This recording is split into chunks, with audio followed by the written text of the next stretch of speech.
What can I say? What can I say? What can I say? 7:30 p.m. on time on target right here on Inside the Zone with Lady D. Linkage Radio 104.5, 101.7, Fever FM 97.7, Sign FM 88.9. My guest, I'm absolutely certain because I'm looking at the code on my phone, and I believe this is my guest online. Am I correct? Lady T. Yes. How are you? I'm good. The British poet. How do you do? Yes, ma'am. I'm doing okay. I'm glad to be here tonight. Thank you. Thank you for having me. Of course, and it's my pleasure having you.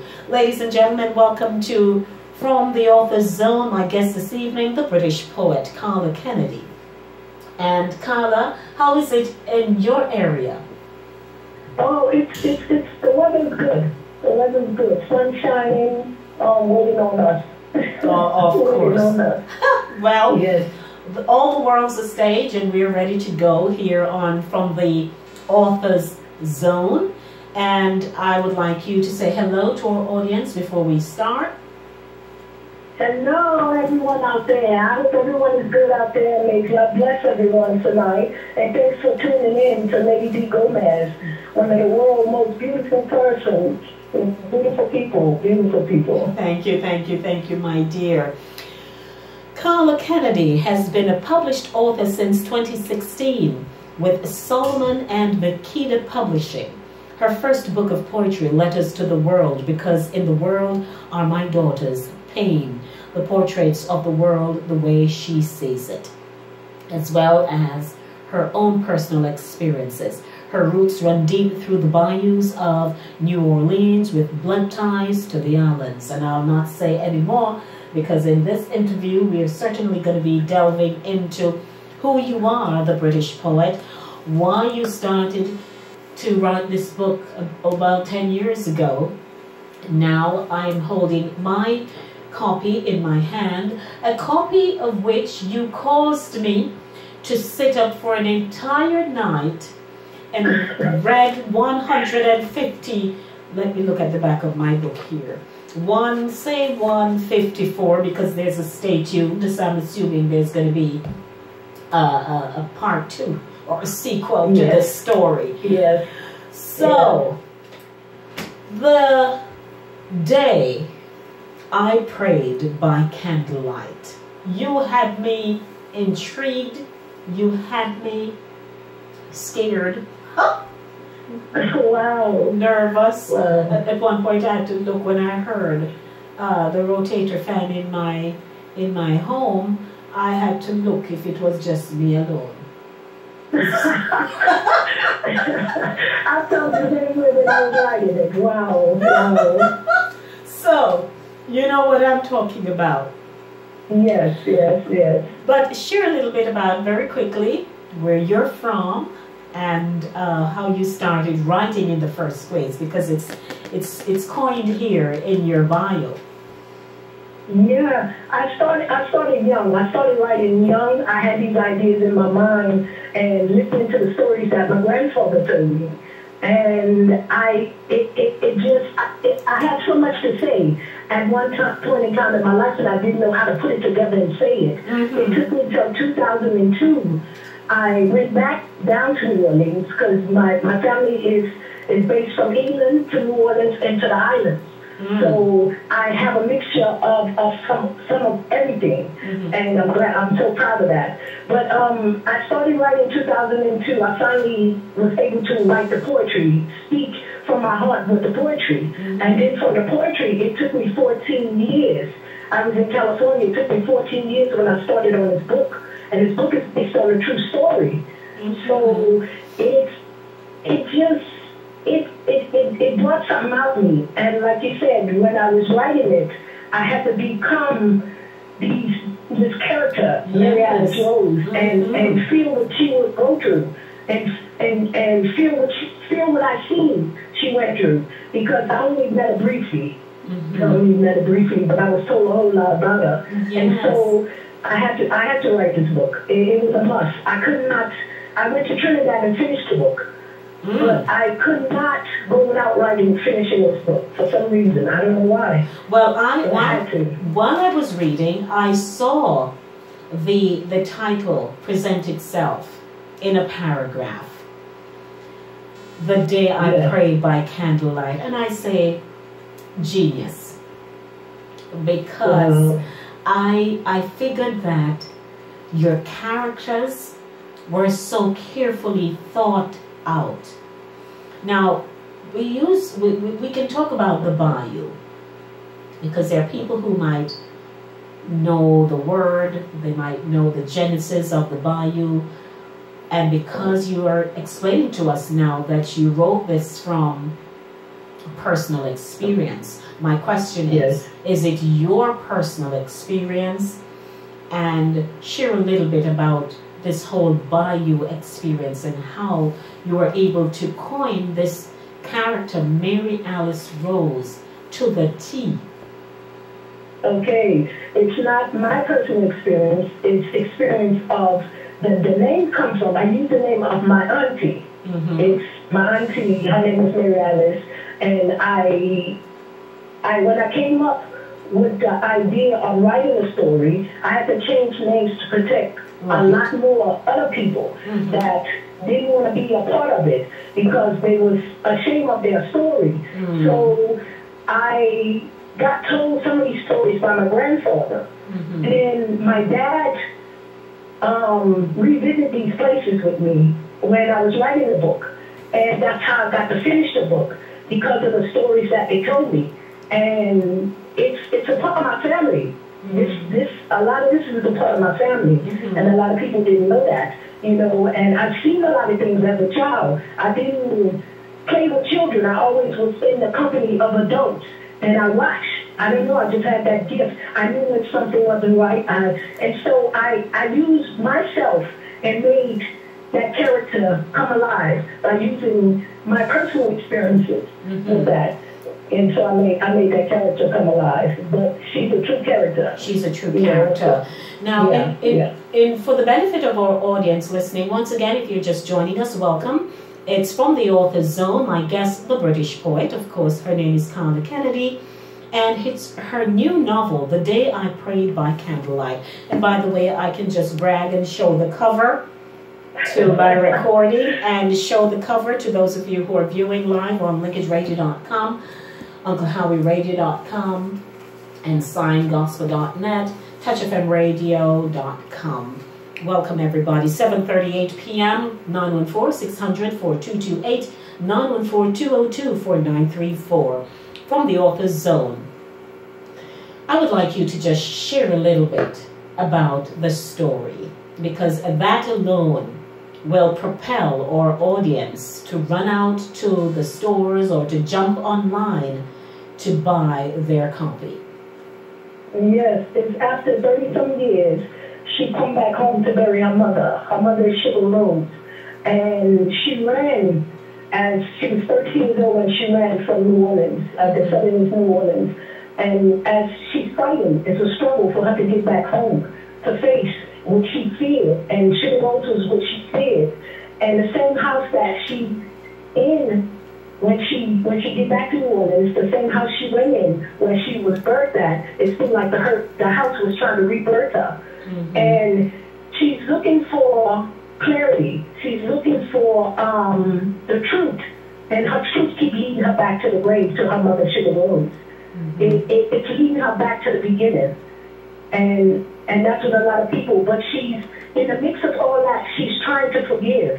She couldn't forget, but she's trying to forgive. And she's trying to stand and face her own truth to move forward in her journey, you know. Now, the bayou, of course, is in the southern United States. It's considered a marshy outlet of a lake of a river. And over the centuries, there seemed to have been an understanding. Well, the concept is that when you hear of the bayou, you hear of a dark terrain. You hear of, you know, some kind of voodooism, or, you know, that very dark place. And at first, when I got the book, by the way, Carla, I said, oh, the pages are all dark. Yes. Then I turned to the back and I read, and I said, I think I know where this book is going. Exactly. And so I read it. Might I say, I had to say a prayer when I was reading it. Yeah. Yeah, I had to say a prayer, but I understood the plot. I understood the characters. I understood the message that was coming out of the story. I understood how families can become so ingrained in dysfunctionality. You know, the disconnect. I understood it, the story. Now, do you have your copy with you handy? No, I don't have my copy book. I kind of remember. Okay, because I wanted you out to do a read for me. But no, I don't have it handy. Is it all right if I read a page from it for the audience? Okay. Let me read page 41. Ladies and gentlemen, if you're just joining, welcome. My guest is Carla Kennedy, aka the British poet.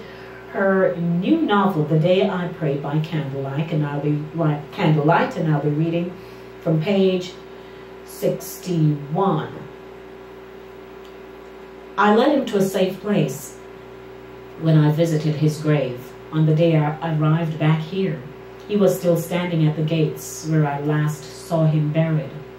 So you can still see the unliving Mary Alice? Yes, I can still see on the other side. I think the only way that will stop is when I die, Jimmy. We sat on her bed crying and praying like two little lost children. He kneeled in front of the picture of our father Jake and begged for forgiveness. I cried so hard until I blacked out and hit the floor. When I finally opened my eyes, I couldn't remember the last thing that happened. I had the three stooges standing around me looking very worried. Jimmy had picked me up off the floor and carried me to the front. He ran to search for Mrs. Black, who brought her smelling salt. Lord, since this child got back here, everything's going wrong, it seems. What done happened to her? She asked with her mind full of suspicion as she looked at the redness in his eyes, but his face was so wet from the rain to see the traces of tears on his cheeks. She was crying, talking about her mother, and a few minutes later, she just passed out. She scared me when she hit that hard floor. I was so caught up in my thoughts, I forgot they were standing there. I knew I heard him right when he said her mother, but I'm wondering why he took himself out of that special moment we shared. Mary Alice, how are you feeling right now? Yeah, I'm all right. Beside this knot on my head and these cat marks, I'm good. Looking at them, standing there, I could really imagine the three stooges and laugh. Yeah, that gal all right. Maybe a little touch in the head from that fall, Mr. Black implied. My smile took over my words, only because my brother was standing in the midst of my reality and joy was tickling my bones. I'll stop there. Wow. Yes. It's quite the story, and I would, as I said, I read it in one night. Wow. Carla, I read it in one night. I wanted to go to my bed, and then I felt spooky, and I still wanted to see what else was happening, so I kept turning the pages. Yes. Now, you wrote this from, you know, someone else's experience, and of course you have lived in that part of the world, but who are you targeting with this book? Who you think your audience is? My audience, I didn't have a direct audience. When, I'm going to tell you now, I went to Jamaica, okay, I felt that I needed to go to Jamaica and release this book. Mm-hmm. I got Big Stone Records and Production. I spoke with them. They say, come on, we welcome you with open arms. Mm-hmm. I went to Jamaica because I needed, for some reason, it was pulling me to Jamaica. I needed to go there because all the things that was happening at the time, but they embraced me with so much love when I got there. But I wanted to target the people there as well as anybody who pick up my book and read it. To let them know, you have to learn to forgive. Mm-hmm. You have to learn to forgive, and you have to give something back that you receive. Even though if it's bad, you still got to give something back that's good. Yes. But you have to learn to forgive. Mm-hmm. You will never forget. You have to learn, and you have to know that you can't give up. You can't let that light go out. I took 14 years, and I could have sit here and did a book signing anywhere. Yes, here, but I chose Jamaica because I wanted to uplift the people. And Big Stone Records and Production made that happen and made it possible. I did CBS Sunrise, and they embraced me with so much love, and it was a spiritual connection that I had with the island, and I call it the Angel Halo. And Solomon and Makita Publishing, I couldn't have never done it without them. I couldn't have never done it without them. Oh. I'm crying because I wrote this. And I know God had something a lot to do with it. And a lot of people listen to the title and they think, oh, this is black magic or something. No, it's not that. You have to read it to get an understanding of it. And she believed in me. She believed in me, and she told me, she said, my sister, she said, I'm willing to publish this book.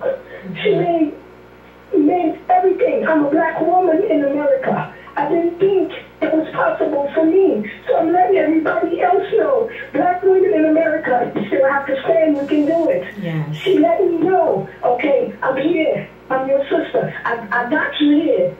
You send me the book and I'm going to publish it. And I'll make sure it's the best thing that ever happened for you. And she did.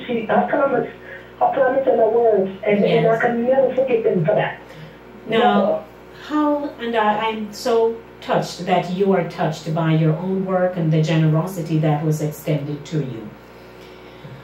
How has the reviews been?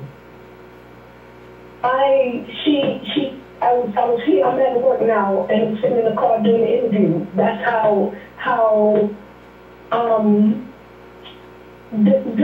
this is what God planned. This is God planned. And the reviews for the book, she texted me one day and told me, she said, you know what, she showed me on Facebook that I was the #1 seller in her company. And I was just floored. I was shocked. I was just floored because I didn't think to go that far and it's going further, you know. And I was on the radio station G-Tone in Ireland and doing some more things. And in Philadelphia, May 19, I'll be there with the rising of the Nubian, the rebuilding of the Nubian women, and to do some poetry and do some motivational speaking with my book company. And I'm so excited. Well, congratulations. And you deserve to shed your tears, my dear. Congratulations to you. Thank you. I am so proud of you, and it's your first novel. And I tell everybody that this is a good book to read, and you will understand the struggles that families go through. There are several themes in this book. There's a theme of forgiveness. There is a theme of fear. There is the theme of unity, because no matter how dispersed your family became in that book, eventually the death of Mom brought everybody back together. So, you know, I really think you did an exceptional job with this book. And I invite you at this time, as we're wrapping up in a few minutes, to give them the information, how they can get a copy. And you do poetry, how can they make contact with you? Okay, you can go to, for the copies of the book, you can go to Solomon and Makita Publishing or you can go to Barnes and Noble online. You can go to Amazon.com, and to reach me, you can reach me. My Facebook page is Livani Rochelle Kennedy, and my Instagram is the British Poet, and my Twitter is the British Poet. And you can reach me. My email is Livani Rochelle. Call her Livani Rochelle Kennedy at gmail.com. You can reach me there as well. Okay, and do you have a telephone number they can make contact with you? Yeah, you can reach me at 323-635-5354. All right. Well, great job. Congratulations. And I'm proud to be someone who was able to have this sit down with you this evening. All right. Thank you so very much, Lady. Yes. The Day I Prayed by Candlelight, the British Poet. Get your copy today. Take it easy and be good and write more books. Yeah, I got the sequel to that is called A Diary of Mary Alice Rose, and I also have another one that's called Sitting in the Mind of a Pillow. That's on the way too. Okay, because I'm looking forward to that lady who was standing in the middle of the road. Yeah. Oh, God. Right? Yes. There you go. So thank you so much for joining me on From the Author's Zone this evening, Carla. All right. Thank you, madam. All right. Be good. All right. Blessed evening. Okay. Bye. That's a wrap from the Author's Zone this evening, ladies and gentlemen. My guest, Carla Kennedy, a.k.a. the British Poet. Her new novel, The Day I Prayed by Candlelight.